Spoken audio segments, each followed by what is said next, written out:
Trade with Kamran Bhavani. क्या आप stock exchange में इन्वेस्ट करके पैसा कमाना चाहते हैं तो हमारे ग्रुप को ज्वाइन करें। हम आपको देंगे बर वक्त और बेहतरीन मशवरे। हमारे पास अकाउंट खोलने और ग्रुप ज्वाइन करने के लिए इन व्हाट्सएप नंबर पर राब्ता करें। कामरान मेमन भवानी 0345 826 4499। बिस्मिल्लाहिर्रहमानिर्रहीम। अस्सलाम वालेकुम ऑल मेंबर्स। मैं कामरान मेमन भवानी, आप देख रहे हैं यूट्यूब के चैनल जिसको क्लेम में ब्लेम नहीं है। लास्ट वीक में हम बता चुके थे कि जब तक 48,350 का लेवल मेंटेन नहीं होगा मार्केट में तेजी नहीं होगी। आज हमने देखा कि मार्केट का आगाज ही नेगेटिव हुआ और पूरा दिन मार्केट आपकी लैकलस्टर भी रही और मार्केट में एक ब्लड बात रहा, मार्केट में एक डाउन साइड रही। और ओवरऑल अगर हम देखें तो 785 पॉइंट माइनस हुए, जिसके अगेंस्ट में 47,432 का लो बना के मार्केट 47,447 के करीब नेगेटिव क्लोज रही, 770 पॉइंट नेगेटिव के साथ। वॉल्यूम्स 211 मिलियन के हुए, जो कि फ्राइडे से कम थे। फ्राइडे वाले दिन 207 मिलियन के वॉल्यूम्स हुए थे। अगर हम top volume leader, top gainers देखें, टॉप वॉल्यूम लीडर में WTL, के इलेक्ट्रिक, OGDC रहे, जबकि टॉप वॉल्यूम लीडर में महमूद टेक्सटाइल, सफायर, टावल, एट्रस बैटरी रहे। टॉप डिक्लाइनर्स में देखें तो नेस्ले, रिफान में सितारा केमिकल रहे। सेक्टर वाइज पोजीशन में अगर देखें तो तकरीबन तमाम सेक्टर्स में यानी कि नेगेटिविटी रही। मिसलिनियस रियल एस्टेट में स्लाइटली इजाफा, जबकि commercial bank, oil and gas, technology, fertiliser, इन तमाम सेक्टर्स में हमने गिरावट देखी। गिरावट की वजह क्या बनी? क्योंकि टेक्निकल तो मार्केट फ्राइडे वाले दिन ही कॉल आ चुकी थी कि मार्केट डाउन ट्रेंड की तरफ है और मार्केट जब तक 48,350 का लेवल सस्टेन नहीं करेगी मार्केट तेजी नहीं करेगी। अगर डाउन साइड की वजह देखें, नेगेटिव की वजह देखें तो पॉलिटिकल अनसर्टेनिटी थी, क्योंकि डॉक्टर अलवी के ट्वीट के बाद से एक अनसर्टेनिटी की एक कैफियत पैदा हो गई थी सियासत के अंदर। इसके अलावा पाक रुपीस हमारा मुसलसल डेप्रिशिएट कर रहा है, डॉलर में मुसलसल इजाफा हो रहा है।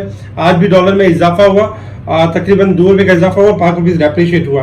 इसके साथ ही एक चीज अच्छी हुई है कि फॉरेन पोर्टफोलियो इन्वेस्टर का जो है कॉन्फिडेंस थोड़ा सा बिल्ड हुआ है, और क्योंकि IMF की लोन के बाद से थोड़ा सा ये एक अच्छा साइन हुआ।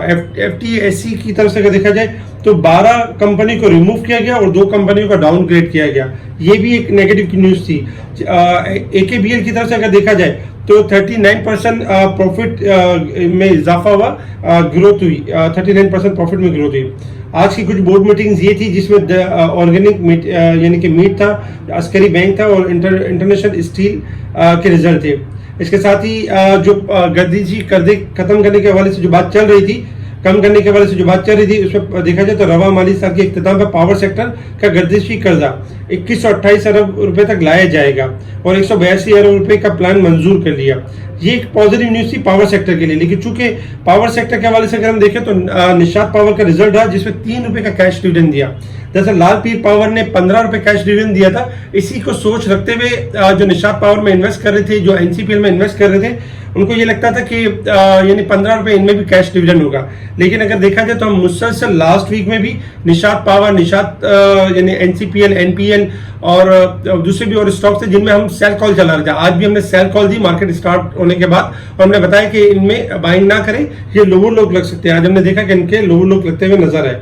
इसके साथ ही कुछ गुड न्यूज में ये भी था कि GSP बेनिफिट को डिस्कस किया यूरोपियन एम्बेसडर के साथ कि उसमें उसको थोड़ा सा इंप्रूव किया जाए, उसको थोड़ा सा यानी मराहत और बढ़ाई जाए।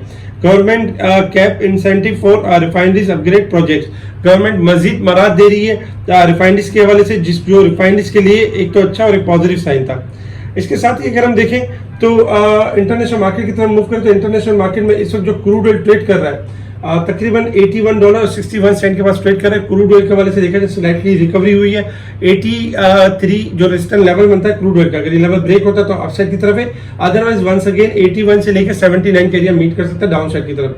गोल्ड सिल्वर आपके हाईली पॉजिटिव है, अपसाइड की तरफ जा सकते हैं, जिसमें सिल्वर आपका 2310 से लेकर 2350 तक मूव कर सकता है अपसाइड की तरफ। इस वक्त चल रहा है 2295, जबकि गोल्ड में देखा जाए तो $1918 के पास चल रहा है, $1.5 का इजाफा है, जबकि 1920 से लेकर 30 तक मूव कर सकता है गोल्ड। डॉलर इंडेक्स में लास्ट वीक में भी हमने कहा था कमी होगी और आज भी तकरीबन 26 सेंट की कमी हुई है, $103 और 16 सेंट के पास चल रहा है। टेक्निकल चार्ट के हिसाब से अगर हम देखें resistance level and support level तो आपके स्क्रीन के ऊपर है 47,655 हमारा रेजिस्टेंस लेवल होगा, 47,255 हमारा सपोर्ट लेवल है। मार्केट इस वीक के हिसाब से लास्ट वीक को कंटिन्यू करते हुए मार्केट 670 पॉइंट ओवरसोल्ड है, जबकि साल के हिसाब से 3,674 पॉइंट ओवरबॉट रह गई। आपको याद होगा कि ये फिगर 5,500 पॉइंट ओवरबॉट था, कम होते होते अब 3,674 पॉइंट ओवरबॉट यानी अब भी मार्केट ओवरबॉट की साइड पे रह चुकी है। और अगर हम टेक्निकल चार्ट के हिसाब से बात करें, देखिए मार्केट के हिसाब से हमने देखा कि फ्राइडे से मंदी स्टार्ट हुई, जहां हमने कॉल दी और वो मंदी कंटिन्यू होते हुए आज भी करेक्शन कंटिन्यू होती रही। अच्छा, चूंकि मार्केट शॉर्ट ग्राफ के हिसाब से हाईली ओवरसोल्ड हो चुकी थी और मार्केट में एक्सपेक्टेशन ये थी कि मार्केट 47,500 से थोड़ा यानी कि रिकवरी देगी, लेकिन मार्केट ने आज कोई रिकवरी नहीं दी। कल के दिन में एक्सपेक्टेशन है कि मार्केट स्टार्टिंग में 100-200 पॉइंट थोड़ा हायर पे ओपन हो सकती है, लेकिन आपने याद रखना होगा कि 47,700 से ऊपर क्लोजिंग आती है मार्केट, तो मार्केट आपका ट्रेंड चेंज करेगी और पॉजिटिव ट्रेंड में आ जाएगी। अदरवाइज मार्केट में जो 200-300 पॉइंट का इजाफा होता है उसमें आपने सेल ऑन स्ट्रेंथ के ऊपर ही रहना है। इंडेक्स अगर स्टार्टिंग में अगर हम देखते हैं कि 47,400 का लेवल ब्रेक हो जाता है तो घबराने वाली बात नहीं होगी, क्योंकि मार्केट चूंकि फ्राइडे से हाईली ओवरसोल्ड है, इसलिए market 100-200 point 300 point lower side पे जाके और बाउंस बैक होने के मैक्सिमम हद तक चांसेस होंगे। तो इसलिए अगर मार्केट स्टार्टिंग में थोड़ा गिरावट की तरफ जाए तो घबराना नहीं है, पैनिक होकर सेल नहीं करना। और मार्केट में अगर स्टार्टिंग में थोड़ी अपसाइड मिलती है तो आपने हाई साइड पे उन स्टॉक को एग्जिट करना जो आप एग्जिट नहीं कर पाए। अगर हम थोड़ा सा लॉन्ग चार्ट के हिसाब से देखें तो लॉन्ग चार्ट के हिसाब से मार्केट अब भी नेगेटिव साइड पे क्लोज रही। लास्ट फ्राइडे वाले दिन भी 107 पॉइंट की कमी थी और आज 770 पॉइंट की कमी है।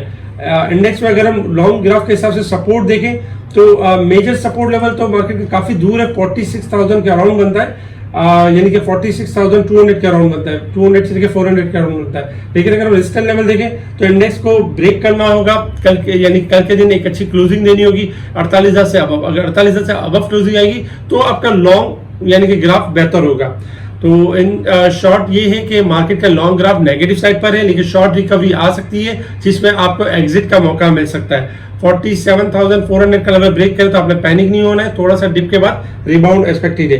अच्छा, इसके साथ ही आपके स्क्रीन के ऊपर एक चार्ट है, ये वो स्टॉक्स हैं जो मजीद गिर सकते हैं, जिसमें निशात पावर है 23.5 से 22.5 हो सकता है, एनसीपीएल 21.50 से 20.50 हो सकता है, तो बाकी भी स्टॉक्स है जिनमें गिरावट हो सकती है। तो इन स्टॉक्स में कोशिश करें कि बाइंग ना करें, अगर आपके पास है तो हाई साइड पे सेल करें, दोबारा डाउन साइड इनमें लग सकती है।